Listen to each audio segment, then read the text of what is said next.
Ramani Durvasula, PhD. Should I stay or should I go? Surviving a relationship with a narcissist. Doubt, shame, worthlessness.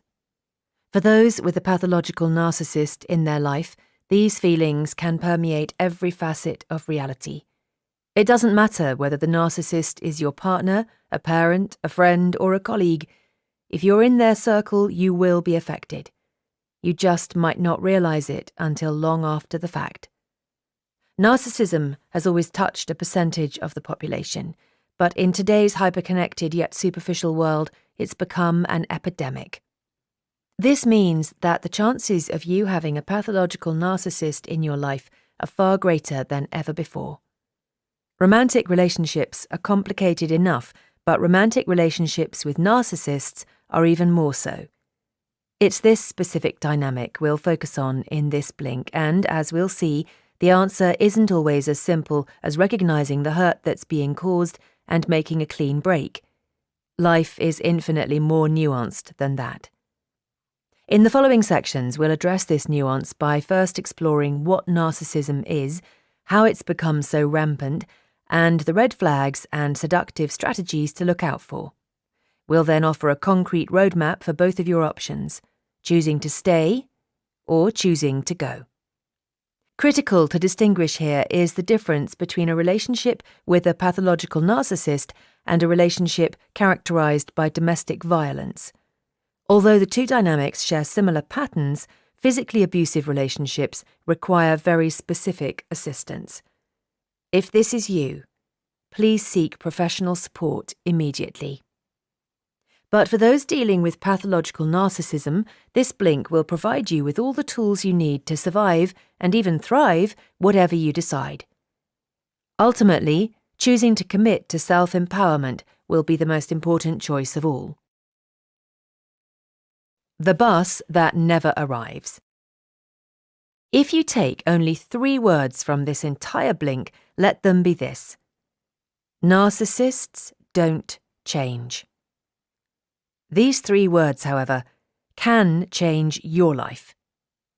A review of the current literature on pathological narcissism reveals that there is little evidence of significant, sustainable treatment for this personality disorder. Improvement has been demonstrated in a handful of case studies, but on the whole, narcissism is a nut psychologists have yet to crack.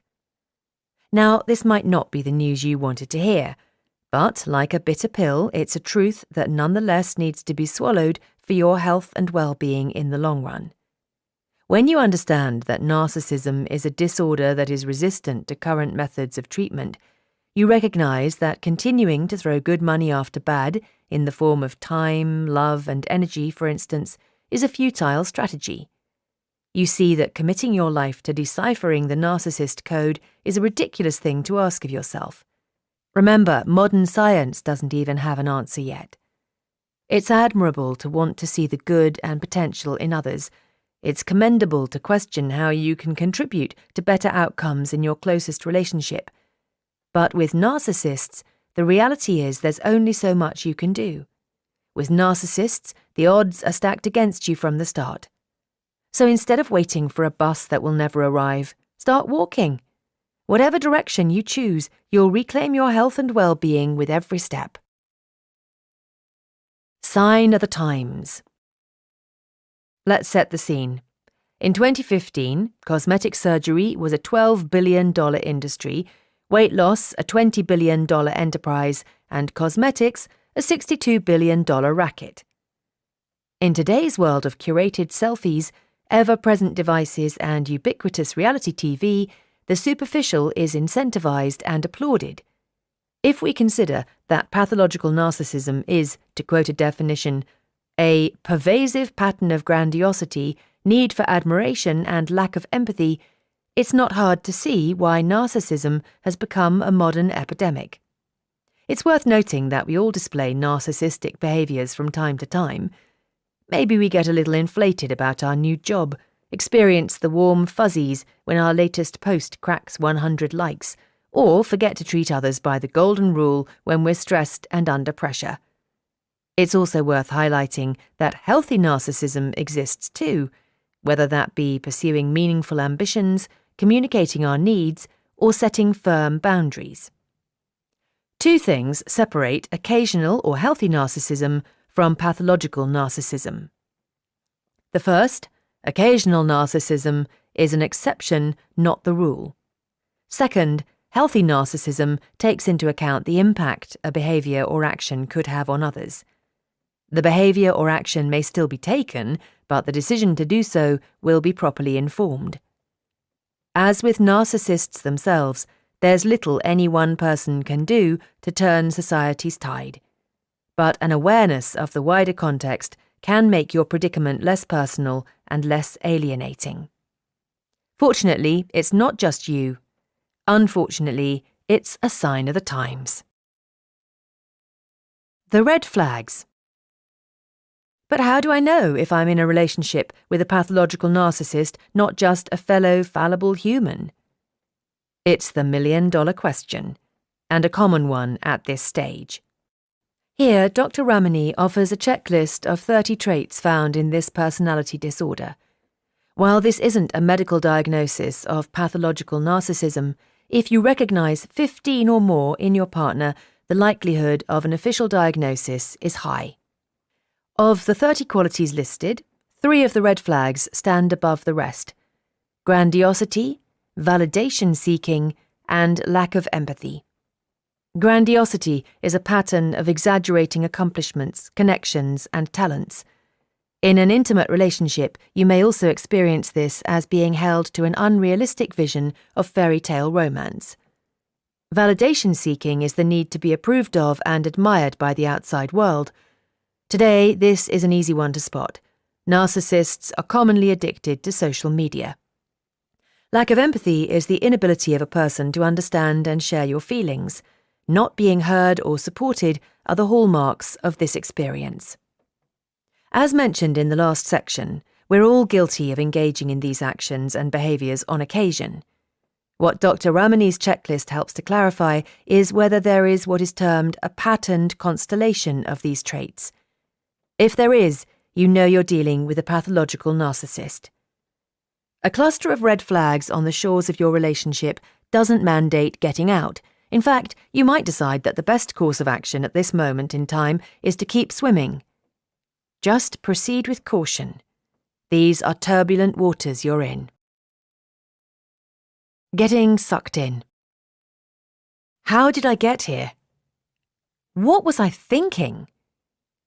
Why did I choose so badly? By now, you may have discovered you are, in fact, in a relationship with a pathological narcissist.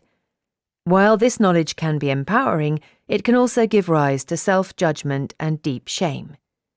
It's important to acknowledge that while narcissists possess many negative traits, they possess many seductive ones too. After all, if narcissists were simply the devil in the flesh, nobody would come within arm's reach. Frequently, pathological narcissists are charismatic, charming, and confident. They're often attractive, passionate, and visionary. These qualities are compelling and exciting, at least on the surface and in the beginning. Narcissists exploit the admirable human desire to see the best in others. And with such an alluring facade, it's no wonder they're so successful at attracting people. As the gleam starts to fade, narcissists then play on another commendable human tendency: our loyalty to hope. You can think of pathological narcissists as the slot machines of relationships. The possibility of an outsized payoff entices you to keep pouring in your time, love, and energy despite knowing that the house always wins.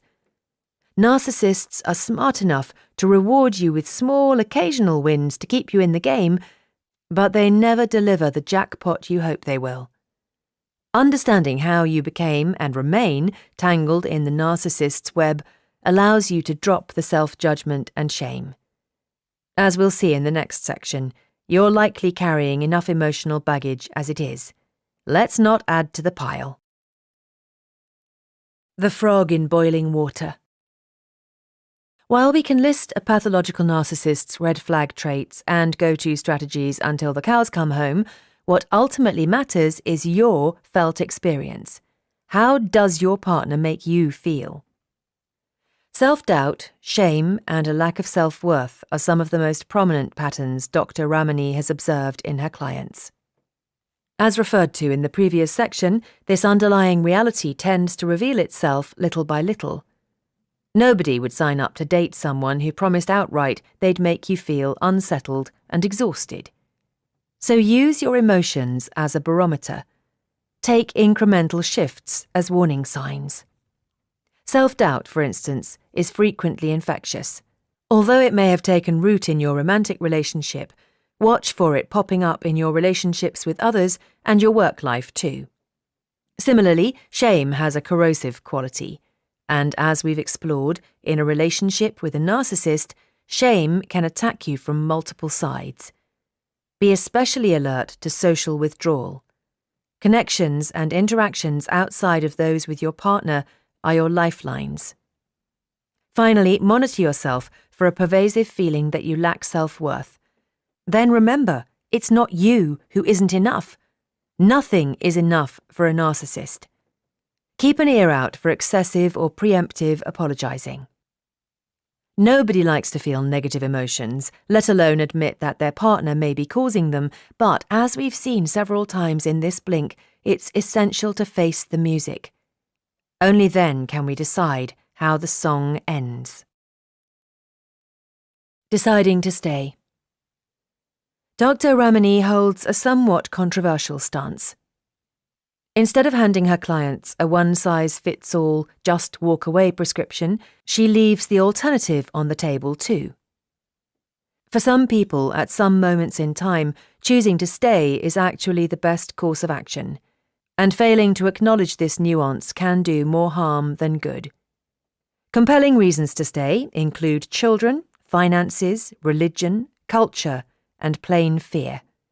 You may also genuinely love your partner and have zero desire to cut ties. You're now far better equipped than you were at the start of this blink. You've potentially identified your partner as a narcissist. You've understood that pathological narcissism is incurable, and you've started to offload some of the emotional baggage you've been carrying. From this place of educated awareness, you're now able to make the inherently layered and personal decision right for you. If you decide to stay with a pathological narcissist, expectation management will be the name of the game. Expectation management is as romantic as doing the laundry, but it's how you'll survive and perhaps even thrive in this relationship. A great place to start managing your expectations is in your conversations. For instance, you may have noticed that your good news is rarely celebrated, if acknowledged at all. The solution? Either share it with trusted others first, or don't tell your partner. Similarly, you may know that bearing bad news will be met with rage or cold indifference. Again, either don't bring it up at all, or if it really does affect your partner, do so only after you've prepared a solution. Of course, in an ideal world, you'd want to share the good, the bad, and the ugly with your partner and have your relationship become closer and stronger as a result. But as you now know, this isn't possible with a pathological narcissist, and you may still decide to stay. Your world might not be the mass-marketed ideal, but you can make it work. And that may be ideal enough for you. Deciding to go. Paulo Coelho once quipped, "In fairy tales, the princesses kiss the frogs and the frogs become princes. In real life, the princesses kiss princes and the princes turn into frogs." Deciding to go will be complicated and painful, and yet it may be the only way forward. At the practical level, your to-do list will include several undesirable tasks. Don't avoid them, tempting as that might be. Remember, this is your future security and well-being at stake. No one wants to keep a running log of their partner's incriminatory texts and emails, but having evidence in writing may be worth its weight in gold. Similarly, you'll want hard copy records of accounts you close or separate. Work with your financial and legal advisors to ensure this is all done cleanly, but at the very least, have personal savings and a private phone plan ready. Psychologically, be prepared for rage and accusations. The safe spaces you've built with friends, family, and a psychotherapist will be your haven here. You'll also benefit from prioritizing self-care. Sleep, moderate exercise, and healthy foods will give you the capacity to weather the storm. Finally, be wary of any change your partner vows to make once you've informed them of your choice. Sometimes, instead of narcissists transforming into monsters hell-bent on vengeance, they transform back into their charming honeymoon selves. Keep in mind the resounding mantra of this blink: pathological narcissists don't change. Deciding to go will be hard, but living with your narcissist was hard too. At least on this path, you can take off your shoes and reconnect to the earth beneath you. You're no longer walking on eggshells. In this blink to Should I Stay or Should I Go by Dr. Ramani Durvasula, you've learned that pathological narcissism is a formidable personality disorder that modern medicine has yet to effectively cure. As narcissism has reached epidemic levels in today's world, it's crucial to know the red flags to watch for, as well as the two paths available to you should you find yourself in a relationship with one. Whether you decide to stay or go, the crucial first step is reconnecting to your agency and self-worth. From here, you can make the informed decision only you can. The one right for you. Well, before you leave, don't forget to subscribe to Books in Blinks and leave your thoughts in the comments section below. Also, check out the other titles in our playlist.